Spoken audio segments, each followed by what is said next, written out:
Um, okay, guys. Well, first of all, just wanted to say thanks to everybody for attending tonight's webinar. My name's Ryan Henry. I'm a former professional tennis player and managing director of Voyager Tennis. In tonight's webinar, we have a very special guest, John Fitzgerald, who's going to be talking to us about, I guess, the many lessons that he's learned on the journey. And he's had a very good journey as a player, as Davis Cup captain, and as a tennis an ambassador for tennis, commentator, lots of other things which I'll go over in a moment. So basically, tonight's format is Fitzy and I are going to sort of have a chat for around half an hour or so. And then we're going to open it up into some questions after that. So with the questions, what we're going to do is get you guys to email. If you do have any questions at any point, email info@voyagertennis.com. That's info at voyagertennis.com. And we'll just be taking a handful of questions at the end from anybody if anything pops up. I guess from a webinar perspective, etiquette perspective, if everyone can just remain on mute, that would be really appreciated. So the sound's good for everybody. And tonight we've also got Goran on the call as well. Goran's going to be the moderator tonight, and I guess if occasionally in these webinars there's a dropout, hopefully Fitzy doesn't drop out tonight because he's going to struggle to get back in. But yeah, so he's going to sort of control the questioning later on. And just before I hand it over to Fitzy a little bit is just go quickly through, I guess, Fitzy's background. So he was the world's #1 doubles player. He got to 25 in the world in singles. He's won 7 Grand Slam doubles titles. He's a member of the winning Davis Cup team in 1983 and 1986. He was the Australian Davis Cup captain from 2001 to 2010. And including winning the title in 2003. Yeah, he's a well-known commentator, legend amongst the community. And Fitzy also was really fortunate. We were really fortunate for Fitzy to also write the foreword for our book, Winning On and Off the Court, which is a parent's guide to helping parents basically navigate the elite player pathway. So he helped us launch that on the Today Show a year or two ago. So Fitzy, welcome to the call, mate. Thank you, Ryan. It's a pleasure. I know a few of you guys up there at Voyagers, and I'm unashamedly a fan. So I'm delighted to be with you, and I see you've got quite a few people on tonight. So that's terrific. Thank you. Yeah, thanks again, mate. No, it's great to have you on the call, mate. So I guess I guess tonight is about hearing a bit about your background and some of the lessons I guess you've learned along the way. Do you want to maybe start out, Fitzy, talking a little bit about your upbringing and background and how you got started in tennis? Well, it was a simple one, really. I mean, my parents were wheat and sheep farmers in South Australia. So over on the west coast of South Australia, Eyre Peninsula. Beautiful part of Australia for those that haven't been, and north of a town called Port Lincoln, which is it's the biggest town there besides another one called Whyalla, but we were closer to the bottom of the peninsula near Port Lincoln, farming land. And my parents didn't know a lot about international sport. They all played locally. In fact, sport was a major part of our community, as it is particularly in regional communities. And Australian football was the big sport in the winter, and we all played that. My 2 older brothers were pretty good at that, and tennis was our game in the summer. And a lot of our friends and relatives and neighbours played cricket, and a few went to the beach. There's some great beaches there and beautiful waterways. But for us, it was footy in the winter, Aussie rules, and then tennis in the summer. My dad only started playing tennis when he married my mother. She was one of the better players in the region, but she could have done with a little bit of help with her technique, Ryan. Where were you when she needed it? Her technique wasn't great because no one ever taught her, but she had good hand-eye coordination. Was a good country player, but my dad's technique was worse. His claim to fame was Aussie rules a little bit and breeding merino sheep. That was his forte. So we just played all together.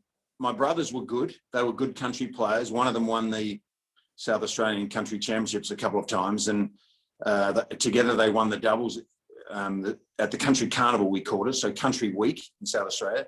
So they were 2 very good country players. But but only went to boarding school in Adelaide and never travelled internationally or nationally to play tennis. So we didn't really know what the level was, Ryan. So when I started to go away, I was 12 years of age, and I'd go down to Adelaide, which was by road 400 miles, so 650 k's away by road, or we could fly across the Gulf. And I'd play a tournament every school holidays from 12 and 13 and 14 years of age. I'd get one coaching lesson, just one, and then I'd go back to the farm. And so that was it. So without my two older brothers, I would never have been able to play. And so I had very little tuition, very little when I was young. And these days, it probably wouldn't cut the mustard. I'm not sure. It was because it did give me a little bit of a handicap in terms of technique in some of my shots. So, but without my two older brothers, I wouldn't have been able to play. They were good players, and they took me under their wing, and they were my sounding board and really my backboard as well. They used to hit balls with me a lot most days. So without them, I could never have been a player. Yeah, nice, mate. That's a really good intro, and I guess a perspective of living, I guess, quite remote, and like the story, sort of traveling 400 k's for a lesson. It's often a challenge when in today's in Sydney, when people have got to sort of travel a couple of suburbs away, but a good commitment there, mate. And I guess in terms of your parents, like we know that we put a book together basically to guide parents, because we know parents, I guess, are the number one influence on how far their child goes in the game. And I think for two main reasons. One is that the parents are the ultimate decision maker. They decide the training schedule, they decide how much funds to put into the game. But the bigger one is just that I guess the thousands of millions of communications ultimately shape their child's character. And so be good to get I guess a perspective on how what type of parents you had from a tennis parent perspective. Yeah, the biggest influence in all of our young lives, aren't they, parents? And look, I was fortunate. I had two parents that loved us all. I had 5 siblings, so there were 6 of us, and the parents treated us all the same. They loved us all. To put it in perspective, I had played Davis Cup for Australia when I was 21. So I was in the Davis Cup team when I was 20, and then played my first match in Brisbane at the Milton Courts in Brisbane when I was 21.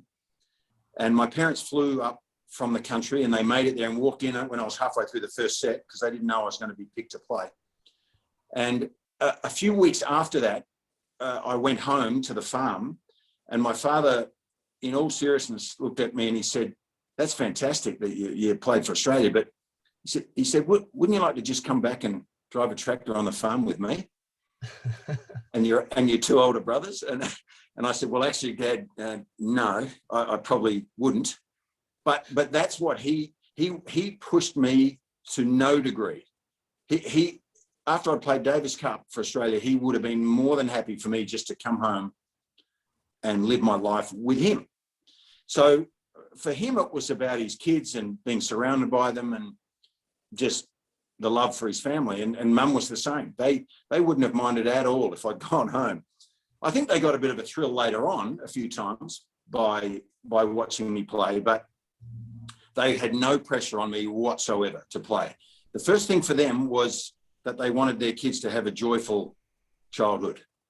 And, being in the country is very different. We had a 2,000-acre farm, and we had another block, and the price of land's not that high over there. So 2,000 acres might sound a lot, but it was an average size farm. And, it's very different to growing up in the city. I mean, I live in Melbourne now, and I've been here 30 years, and I lived in California before when I played. So I've lived in big cities now, but when you're a kid out in the bush, it's just all joy. It was for us. And sport was a major part of it because it was a community gathering. That's what it was used for in the country. No one really considered. There were a few players that went down to Adelaide to play league football. Not many, but some. No one had ever gone from their peninsula to play, my phone's ringing. Excuse me, everybody. No one had ever gone to Adelaide or down to the eastern states to play tennis, because it was unheard of. So we're all feeling our way. But the thing I got most from my parents was that they just loved me. That was my first knowledge in my young life. And that just allowed me to do what I really wanted to do. So tennis for me gave me joy. That's why I played. There wasn't a lot of other things to do out there besides, round the cows up or milk the cows or feed the sheep. But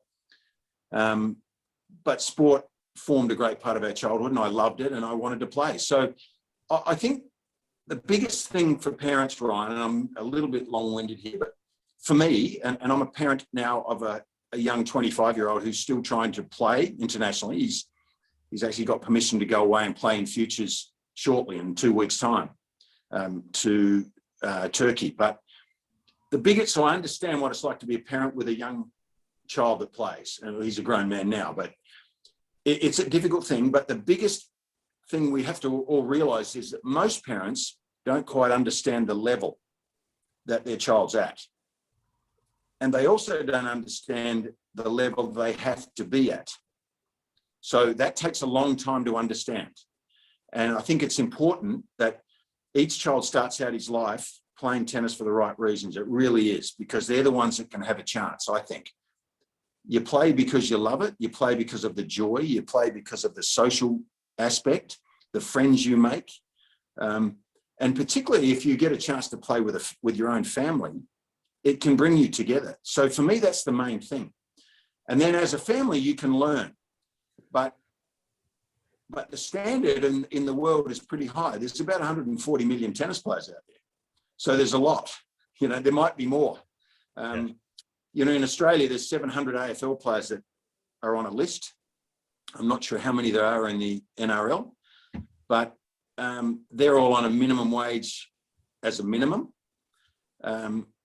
In tennis, it's pretty hard to get in that top 100 because there's only 100 players in the top 100. And there's well north of 100 million people who play tennis in this world. So it's not as big as soccer, obviously, by a long way, but it's one of the biggest sports in the world. So it takes a lot of accruing of knowledge over a period of time to know what's needed for a young player to try and play professionally. But it's a great goal. It's a beautiful goal. But as long as the child loves what he's doing, that's the number one thing. You must have joy, because if you have joy when you play tennis, you will go back. Yeah, definitely, Fitzy. And some really, really good points there. I think the first one that you sort of talk about is that, I guess, the unconditional sort of love from your parents is it was a great backbone to have to just enjoy the sport. I've spoken quite a few times with Ash Barty's dad, Rob, about this, and has a very, very similar attitude towards Ash. They've always been, even when Ash decided to stop the game when she was about 100 in the world, when she was about, I think, 18 or 19, they openly said, "Oh no, we support any decision you make because we just want you to be happy." So, and you can sort of see that with Ash when she plays, that she just plays really freely. There's no weight on her shoulders. She just goes out there and plays it because she loves it. So, it's a there's really no pressure. There's no pressure. You can read that like a book. You know that Ash's parents have been delightful people, and the love for their daughter is the first thing. You can see it. You can read it. And in an ideal world, that's what all tennis parents, should be like, I think. Yeah, absolutely. It's one of our sports psychology partner, Mentally Tough Tennis. They done a lot of research into that, and it is it is one of the biggest things that puts pressure on a player when a player thinks that the parent is going to love them more when they win or less when they lose. It creates huge amounts of sort of pressure, more than the actual situation itself. So yeah, really, really good message there, Fitzy, around that. And I guess the second point you sort of made was around, it's hard for players to sort of know their level, sort of where they're at in the journey. And one of the things that we're going to do at the end of the call, or after today, is anyone who's sort of enrolled in the webinar, we're going to send a free copy, a PDF of the book. And one of the sections in the book, we actually have a chart based on the Universal Tennis Rating, or UTR, where you can actually track how your child is actually going at every age, whether they're 9 or 10. You can see whether they're tracking for pro, whether they're tracking for Div 1 college or Div 2 college, or whatever it is. So we have actually spent a fair bit of time on that, because that was a common question. It's a really common question that we have a lot is, how's my child tracking? And thanks to the UTR and a bit of work around a graph, you can actually see that from a really young age. So good tool for parents. As I said, we'll send out a copy at the end of the call. And just a reminder, anybody who wants to ask Fitzy any questions, if you'd like to do that, you can email those who have jumped on the call a little bit later. You can email info@voyagertennis.com, and we're going to be asking a couple of those questions to Fitzy at the end of the call. All right, Fitzy. So I guess the next question I had for you was just around, have you had any sort of major adversity or setbacks in your career, and how did you go about dealing with any of those? Well, I was reasonably injury free, Ryan. I mean, I think tennis, to play it professionally, is I think a lesson in resilience in so many ways. And to just put it in perspective, I got to 25 in the world in singles, and I played the tour for 17 years. So I played 15 times at Wimbledon in the singles and another 2 years at Wimbledon in the doubles. So there was the last couple of years of my career, my singles had dropped off. I was a little old and a little slow maybe. And just played a couple of years of doubles. But resilience for me is the biggest thing, because, and this refers back to the joy that you need to get from playing. If you have joy, even as a professional, a young kid, it's super important. But as a professional as well, you need to get joy from it, because if you don't, there's a lot of losses. And in tennis, for me, it felt like I lost way more than I won. And to put into perspective, I played 17 years, and I played singles tournaments in all of those years, not many in the last 2 years. But if you can imagine, 6 times in my career, I won an ATP singles title. So every other week that I played, and let's assume it was give or take 25 tournaments a year, for all of those years, every other week when I left that venue, I left losing my last match. So I felt like a bit of a loser, actually, but every week. You could win a first round, you get to the quarterfinals, you could make it to the semis or even the final. But if you didn't win the tournament, you lost your last match in singles. So 6 times in 17 years, I left and I felt like a winner. And so that is hard. That is a hard thing to take. You know, you feel like you want to win more than you lose. And in terms of matches, I did, but you still, when you still lost the last match you played at that week, you left on a bit of a downer. So it takes resilience to deal with that. And I think, so for me, they were all setbacks. All of those losses were setbacks. In terms of injuries, I had my only really serious injury was a back and shoulder injury that I lost the infraspinatus muscle at the back of my right shoulder blade. So I had a nerve impingement that went through like a gap in the bone in my shoulder blade. It cut off the nerve supply. So the muscle, the infraspinatus muscle, atrophied and virtually died. So that meant I lost a lot of power on my backhand wing. And so because when I went to swing, I didn't have power that way.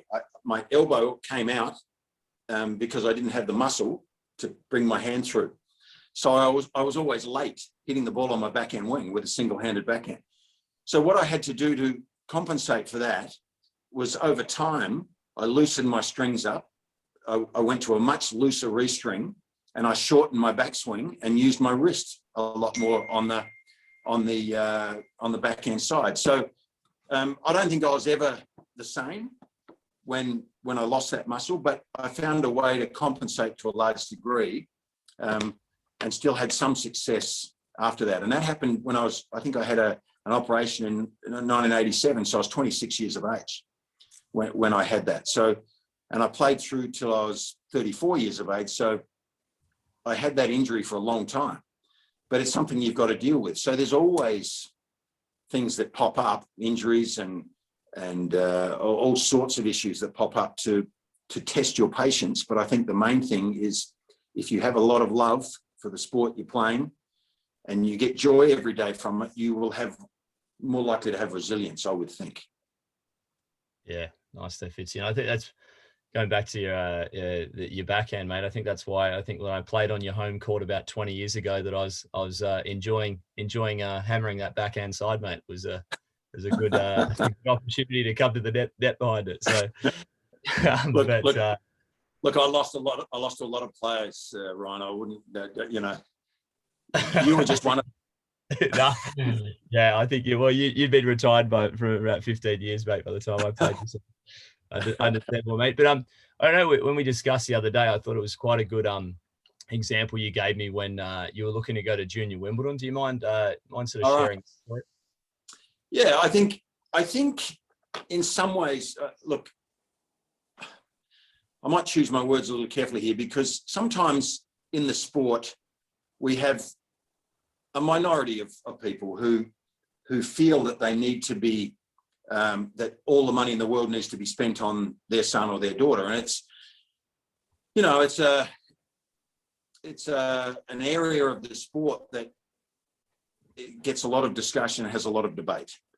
And all of us think that our kids are, the best player since sliced bread. I mean, we all want our child to be, and I'm included, you always want your child to do well, and that's fine, and it's support, and it's good. But I think to put into perspective, when I played, no one really knew at Tennis Australia, and I do some work for Tennis Australia now. I have my greatest friends are at Tennis Australia. People in the sport are the closest friends I've got. But back then, no one knew who we were. We were from the bush. I was ranked third in Australia, according to the rankings at the time. And I had an opportunity to go to a college in America, which I had no clue about. I had no way of finding out how good the program was at the school, but I ended up going to a university called Oklahoma City University. The standard there was okay. There were a lot better schools with higher ranked players, but there were some good players at our school. And I had accepted that on the drop of a hat. I'd just been in the final of a junior tournament at Kooyong during the Australian Open, and for the second year in a row. And then a coach, an Australian guy who was a coach over there in the US, saw me play, asked me to go to the US, and I just dropped everything and went, because I thought it was an opportunity, and I was excited about it. So my parents supported that. But as I was leaving, my father called someone at Tennis Australia who was pretty high up back in those days, and asked in a very modest way, because he certainly wasn't on the front foot, my dad. He was a quiet guy. He was confident in his own surroundings, but when he called someone from Tennis Australia, I'm sure he was quite intimidated back then. So we're talking like 1978 now, a long time ago. And he called this person and TA, and he said, look, is there any way my son could, if we pay for him, can he go to Wimbledon? And the answer he got from the person was, well, I don't know who your son is. And I'd happened to be ranked 3 in Australia. So I think my point here was I'm not saying that there was no sour grapes at all. My dad just accepted it. He said, oh, okay, that's the way it is. We can't do it, John. But the point I'm making is that most people don't have financial help. It's not about financial help. It wasn't for me.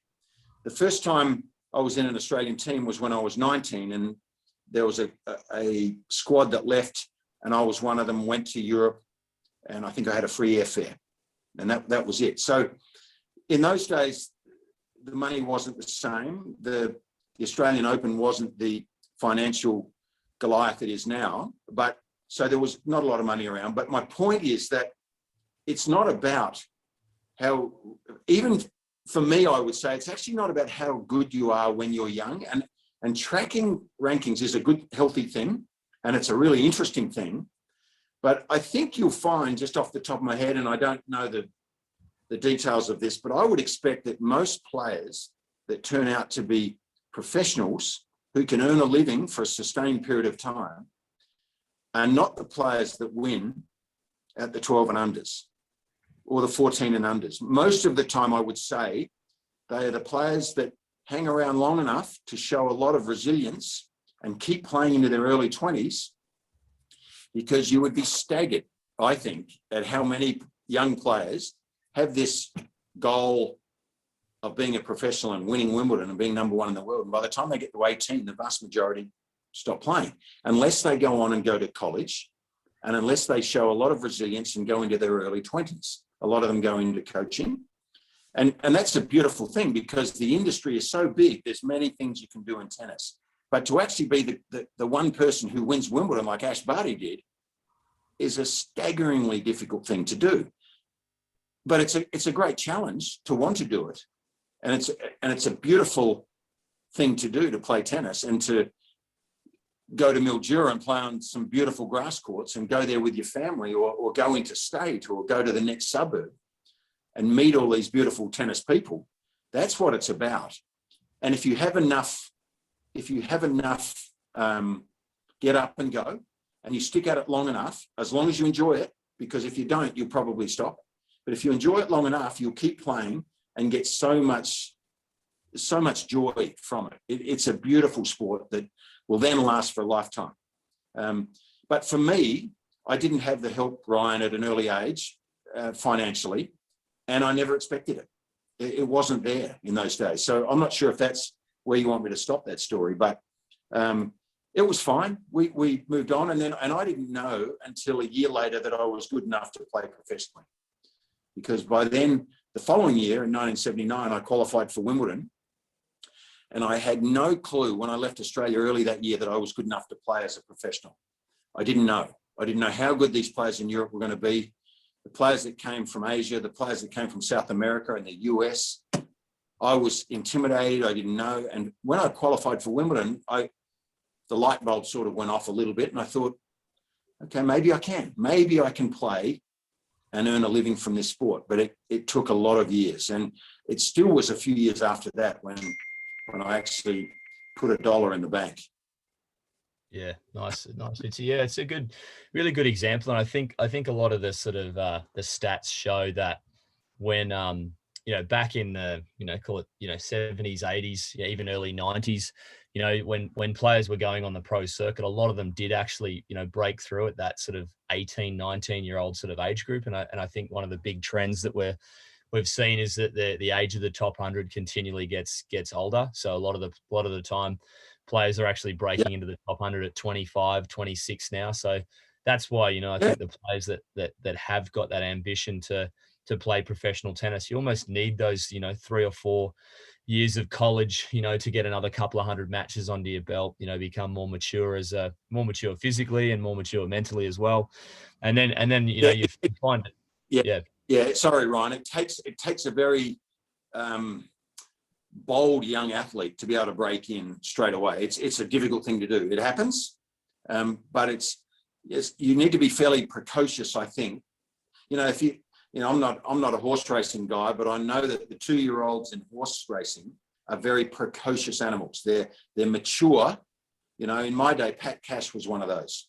He was advanced physically at a really young age, and most players are not. And so that transition into the pros is very difficult, and you need to be resilient. And whether it be the college route that you take, or whether it be perseverance at a local level here for a while, or whether you go away and play some futures if you can get into those, and take a lot of losses before there's different ways to do it, but it's very hard to snap your fingers and do it. There's not many guys. It happens, but there's not many that do it. And you're right, they're maturing later these days, but they're also playing later. So, in my day, we thought if you got to early 30s, 32, you've done a heck of a job. But these days, look, Roger's still playing at 39. So he's an exception, but I think there's more players getting towards that 35, 36-year-old bracket now. Yeah, that's right. Yeah, it's been a big trend in taking a bit longer to break through. And I think the average stat is that it takes of every player who gets inside the top 100, it takes an average of 4 years to get there. So that's 4 years once you hit the circuit to go all the way through. So yeah, certainly a very, very competitive space. That's for sure. Fitz, you got another question for you around, I guess, the coaches that you had. Who was your best coach that you had, and why? Well, I think I'd mentioned two. When I came down to Adelaide as a young person, I started going to boarding school when I was 15 years of age. There was a local player in Adelaide who was probably 10 years older than me, maybe 12 or 13 years older, called Peter Smith. Years later, he finally got a really good player with some talent. You know, he coached Leighton Hewitt from a really young age and taught him how to play. But Peter taught me the vast majority of my in my learning days. He played pennant tennis with me in Adelaide and taught me while we played doubles together. But he was a pedantic coach, but a faithful coach, and someone who really in those days knew technique. The only thing he didn't really teach me was a good serve, and maybe he had no chance. But he certainly taught me a lot of other things that helped me. And he tried with the serve. He probably didn't have the talent to work with, Ryan. But he was a great coach of mine and someone I've forever been indebted to. He taught Peter Carter how to play as well. And for those of you who probably haven't heard of Peter Carter, he's a young Australian from Nuriootpa in the Barossa Valley in South Australia. He went down and stayed with Peter and Bronnie, his wife, in their home like I did. Learned all his tennis from Peter, then went across to Switzerland, settled in Basel, and lo and behold, started teaching a really young 10, 11-year-old kid called Roger Federer. And he taught Roger how to play from an early age, and all the way to Wimbledon, he taught him. And then tragically passed away in a car accident down in South Africa before Roger had won his first Wimbledon. So it was a tragedy in the end. One of the most beautiful people I've ever met in the sport, Peter Carter.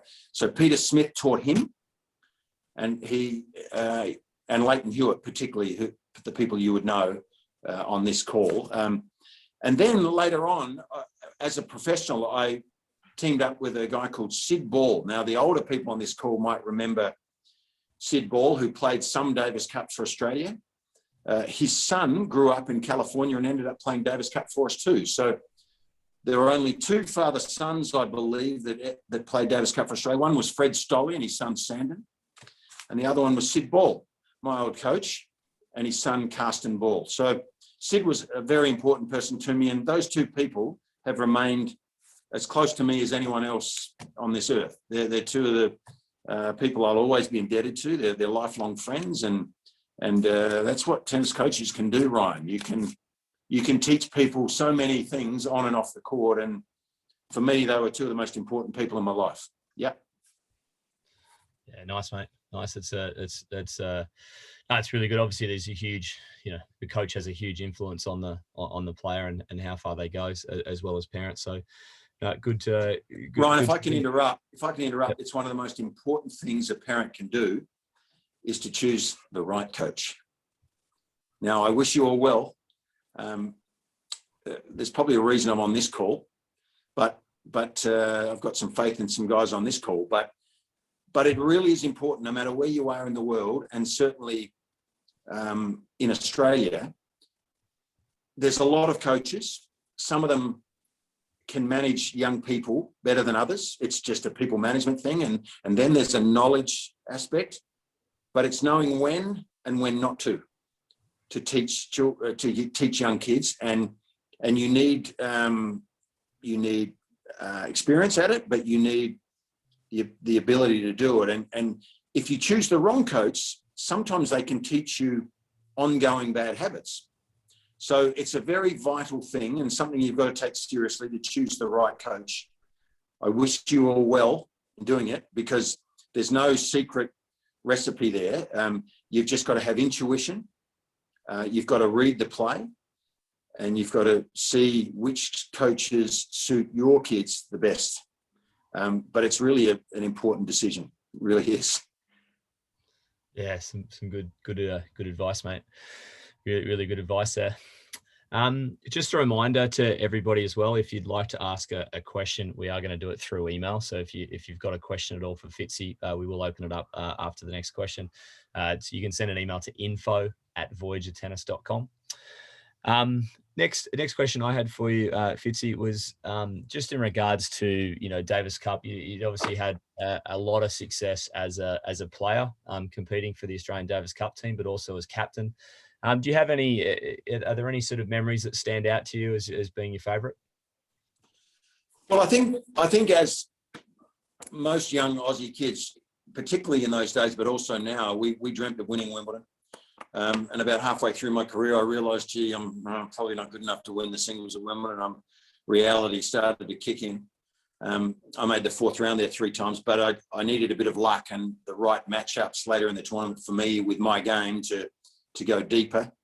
Look, I felt there was probably players of my level that made semi-finals there, but it wasn't to be for me. So one of those other disappointments, Ryan, that we can choose not to dwell on for too long. But and then the doubles, of course, there was a nice second. It wasn't the same as what Pat Cash did, winning the singles at Wimbledon. I promise you, I would swap all 7 doubles Grand Slams for one Wimbledon singles title.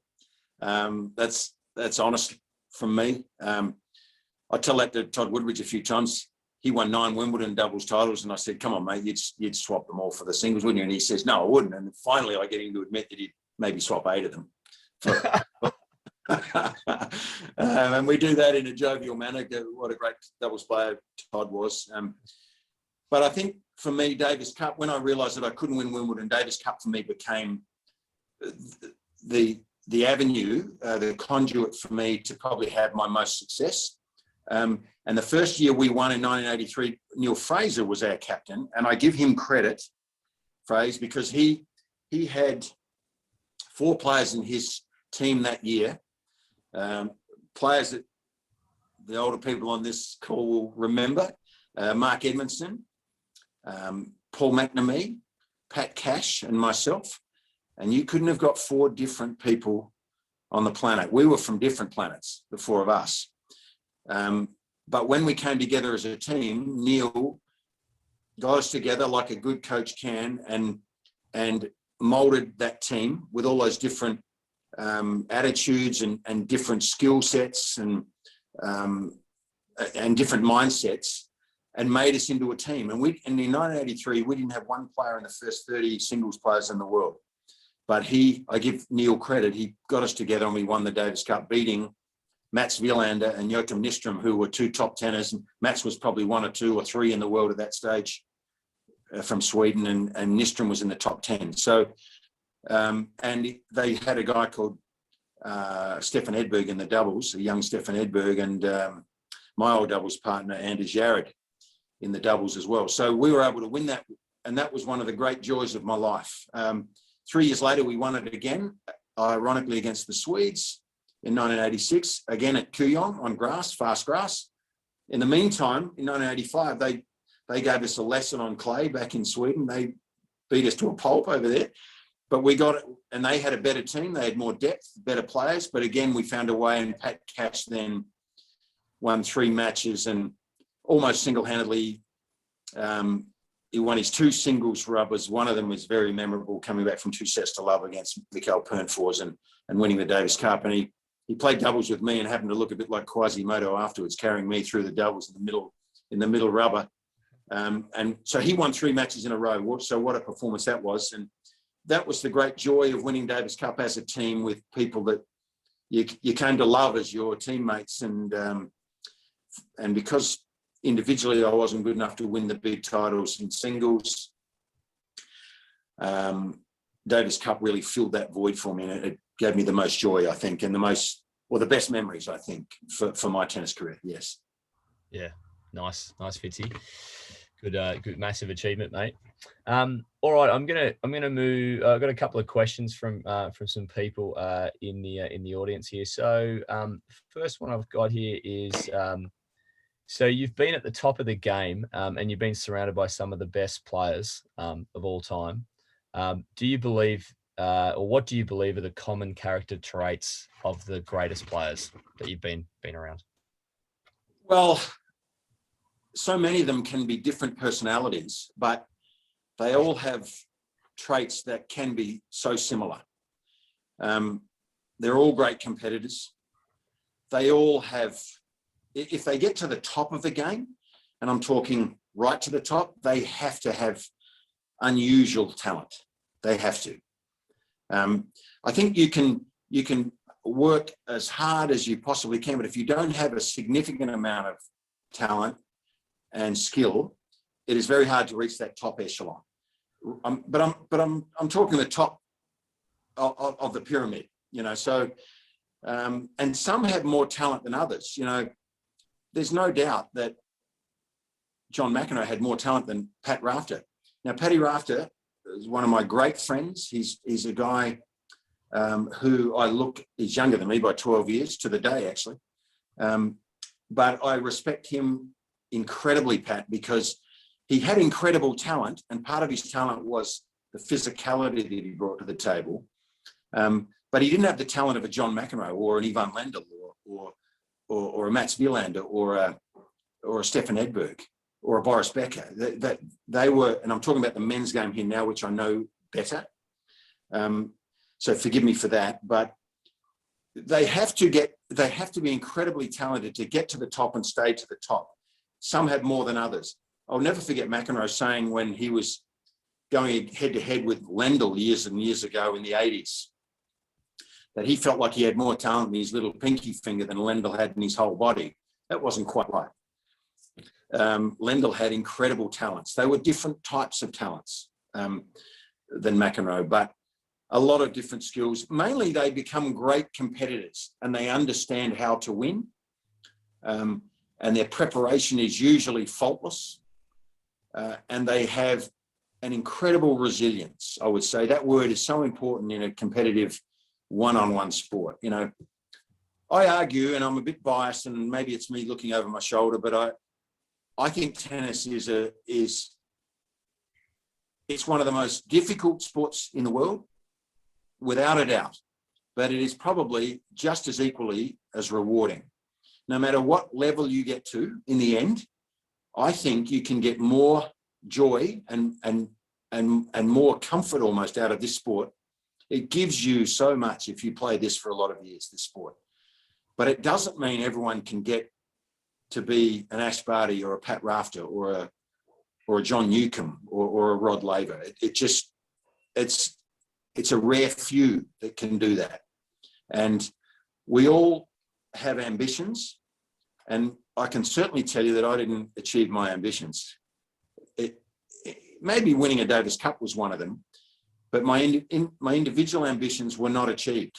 And at some stage, you have to accept that and realize that you give it your best shot. You know, there's a quote from a very, very famous NFL coach in America, and I won't mention his name, but years ago, there was a quote from him that said, winning is not everything, it's the only thing. And I really disagree with that, because it's not. Competing is a beautiful thing, but the ability to play this sport and have the experience of it is far greater, because they're the memories that stay with you. Winning for me is not everything. It is part. It is the bonus. It's the cream on the cake. But it's actually not the cake.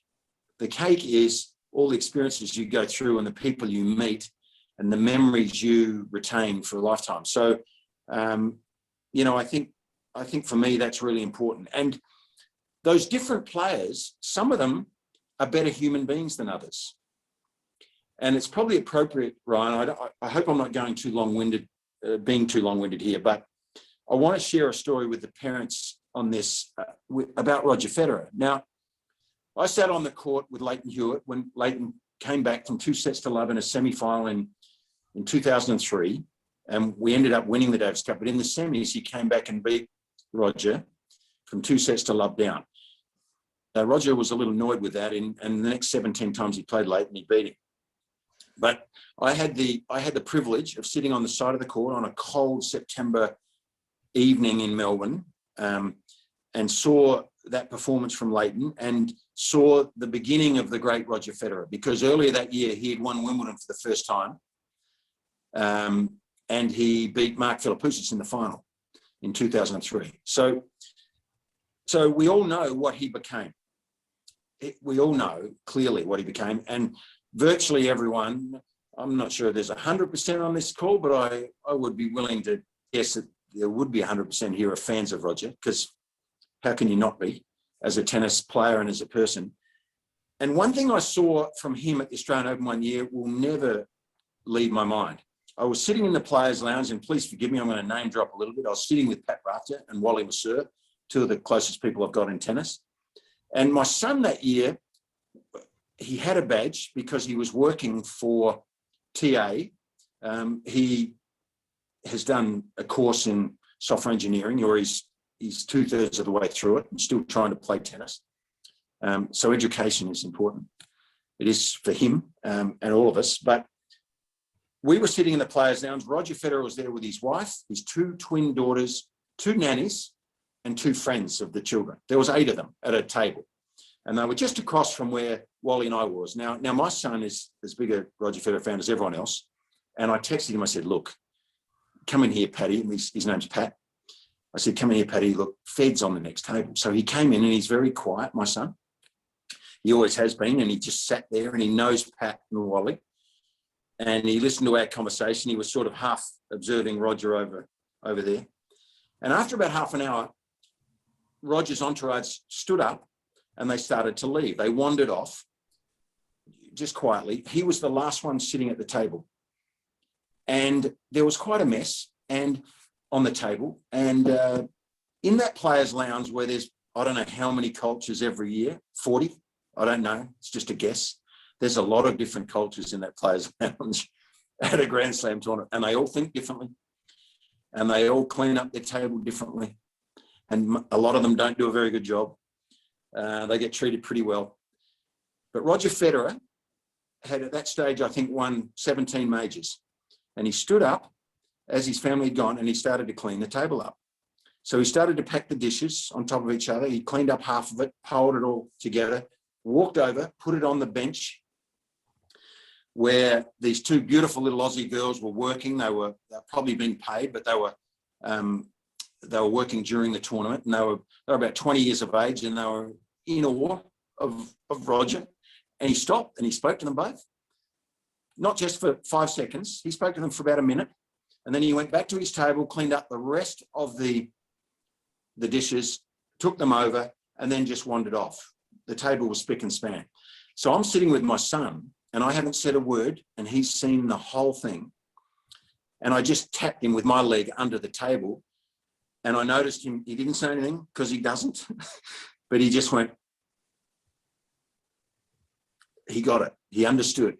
And it was the best lesson I ever gave my son without saying a word. It was a beautiful thing. And every time I get a chance to tell young kids that, who know who Roger Federer is, I tell the story, because all of these great players are different. You don't have to be nasty to be a great player. Just ask Pat Rafter. Ask Ash Barty. Talk to their parents. You know, some of them are, but it's a competitive sport, and I understand.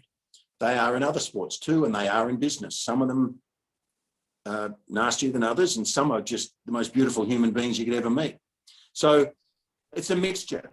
It's a mixture of people, and I was delighted to see that, and I knew that would be the case with Federer. I knew it. But you can just tell. But gee, it was a good story, a good lesson for my son, and he's never forgotten it. And he cleans up the table at home most of the time, not all of the time. Yeah, good stuff. Yeah, it's a great story. I've enjoyed hearing you tell that one, and just a really good example of and a lot of the top players being similar like that. You know, they are very respectful, and I guess once they reach the pinnacle like that, they realize what the important things are, etiquette and manners, and most of the time. Stuff. Yep. Yeah, most. Yeah. Can't say all the top players. We know some examples that aren't like that, but I'm not mentioning any names. Gee, no Aussies, Ryan, sure. Yeah, yeah, exactly. I got one final question for you. What would you advise tennis parents on choosing the right coach for their child? Okay, so this is a question from a parent? Yeah, question from a parent. Yeah, could you advise us on a few points on what makes a great coach or the right coach? Yeah, okay. For Well, look, I don't think there's a set rule here or many set rules, but I think the first thing you see is how a coach, through his own actions, demand is the wrong word and I don't want to use it, I won't, but how they solicit respect for the coach and the other players, and by the way, for the parents. That's super important. So that for me is probably number one. But if you choose a coach that doesn't know how to teach technique, that's a bit of a problem. So technique needs to be important at the top of the list. Now, how do you choose that when you're a parent that doesn't know tennis that well? That's not easy. You probably have to ask around a little bit. You have to watch and observe. And sometimes you get a bit of luck or a bit of, or something that's akin to bad luck. Hopefully it's the good luck. So the technique's really important. I think it's a coach that actually understands how to teach strategy, because technique's one thing, but being able to strategize is another. How to develop points where you hit the ball. It's like a game of chess, tennis, in some ways. Maybe it doesn't quite take that intellect, but it does take some intellect, and you need to know how to structure a point, where to hit the ball, where to move after you've hit it in a certain spot, and how to cover the next, and what gives you the best percentage chance of winning points. So that's a strategy thing that coaches need to be able to teach. But I think what's really important is that you have a coach in an environment that has a lot of fun attached to it. As a young child, as they get older, you learn and they learn. You understand coaching more. You understand tennis more.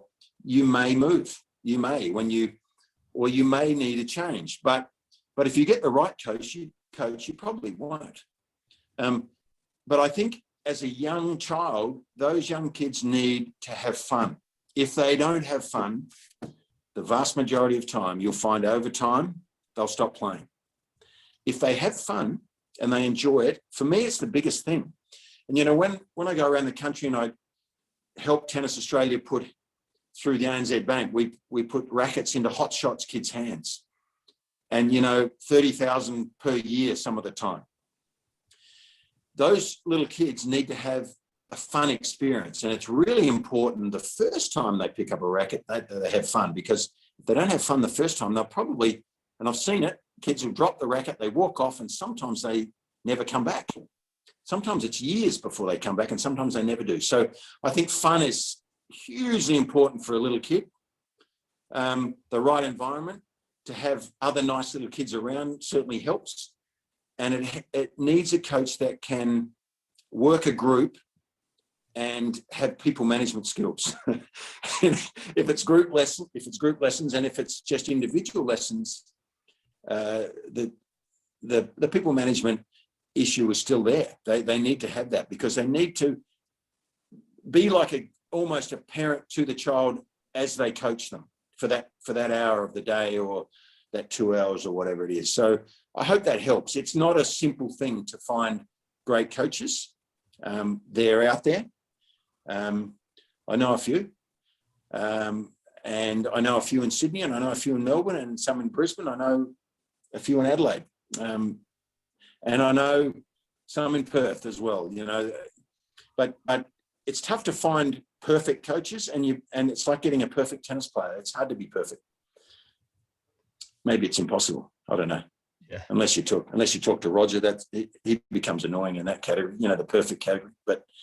But even he has to deal with losing quite a bit, and his head-to-heads with some of his major rivals aren't always the best. So it's amazing, isn't it? As great as he was, So it needs someone to teach them resilience. But I think from a family perspective, I can't look.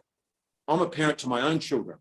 Everyone is a parent. It's their business. It's your business. But it's super important, I think, for me to let a child have joy and satisfaction when they play. It's not all about winning. Certainly at an early age, it's not, because you'll find the ones that learn to win at an early age quite often win because of different reasons. They learn because they keep the ball in a lot. Well, when you get to 17, that's not going to cut the mustard. What they keep the ball in a lot, they win a lot of matches, and everyone thinks, oh, he's the best kid around. Well, it's not always the case.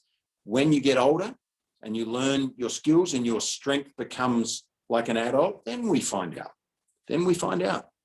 And sometimes it's not the ones that everyone thinks it's going to be. So I don't worry about that with little kids. I think they have to have joy. They have to have some satisfaction. They have to create friendships at their tennis lessons. Have fun. Then they'll come back. Then they've got a chance, because if you don't have the resilience as a tennis player to last into your 20s, you're not going to be a professional. That's just a fact. So let them have joy. That's the number one thing for me. And choose a coach that helps them do that initially. And then the other stuff follows with the technique, the strategy, all of that stuff that follows. Yeah, nice, Fitzy. Good, great response. And I think in terms of the coach, choosing the right coach, from everything that we've seen, I think there is that sort of personality fit, because there are some kids that thrive under sort of different styles of coaches. There's a few common sort of styles of particularly performance coaches that you'll find.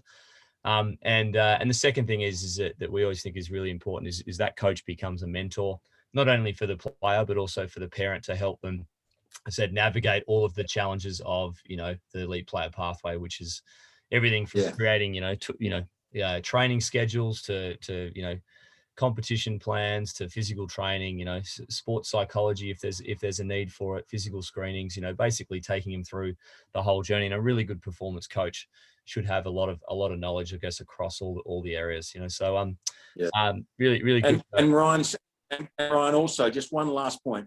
A lot of, not all, but I would say a majority of the people that I've seen in the sport that make it to the top, most of them are good people. Not all, but most. So if you as a parent teach, and as a coach, you teach young people to help them become good people, I reckon you're on the way. And look, if you have a good person can't run fast, it's a bit harder than if you've got someone who can. But and if you've got someone who's stronger and can time the ball better, and a good person, they're probably a better chance than the good person who can't time the ball and doesn't have great hand-eye coordination. That's just the way it is. But if you teach them to be a good person, I tell you, I've seen it time and time again. I could just reel them off. Good people who get to a very high level in the sport makes a difference, I think. Yeah, exactly. It's, lots of good examples of that out there. And in terms of the time, guys, we're at the end of the webinar tonight. Really appreciate everybody's questions. Fitzy, I guess just to summarize a couple of really key points that you sort of talked about tonight. I think the fun factor, and the joy of the game is something that you've been really strong on tonight. So I think a really good message out there for parents and players, that it should be all about the enjoyment of the game. I know that was certainly my experience growing up. Is it's just a great game to play. Choose the right coach is another really key factor that Fitzy's talked about. And I guess from a parent's perspective, just providing one of the key messages that Fitzy spoke about right at the front was just providing that, I guess, unconditional love towards their child, regardless of sort of wins or losses. Really important thing to ensure that there's not the added pressure on the player to perform, and just get out there and have fun. Yeah, if you put pressure on the child, maybe 1 in a million. We've seen a few get through to the top end, but the majority you don't see. The ones that have pressure on them, you don't know and you don't see, and they don't become pros because they lose their love for the game. And so It's only the odd one that gets the pressure put on them that gets through. So there's not a chance I would ever recommend that. Not a chance. No pressure on them, and let them enjoy, let them have fun, let them build relationships. They'll get better if they do that. Yeah, absolutely. Yeah. No, it's we see that time and time again in the players that we work with as well. So once again, guys, as I mentioned at the start of the call, what we're going to do is we're going to send a PDF copy of the book out to everybody who's registered for tonight. And once again, Fitzy, always a pleasure chatting with you, mate. Thanks so much for your time. I'm sure everyone's loved hearing from you and got a lot out of it. So just wanted to say thanks on behalf of everybody for doing the webinar tonight, and look forward to catching up again soon. My pleasure, Ryan. It's great to see you, mate. I miss you down here in Melbourne. We can't get up there to see you guys, you and Luke and Adam and Goran and everyone up there. So good luck to you. It's a great thing you're doing. And the people on this call are in good hands if they're with this group. And I wish you all well. Thanks for listening. You've been great to listen to me. And no one has all the answers in this sport, but it's a sport for a lifetime. It's a beauty. So I hope you get enough fun out of it for you and your families. Good luck. Thanks again, Fitzy. Really appreciate it, man. Okay. Pleasure. All right. Bye-bye, everybody. Okay. See you guys. Okay. Bye.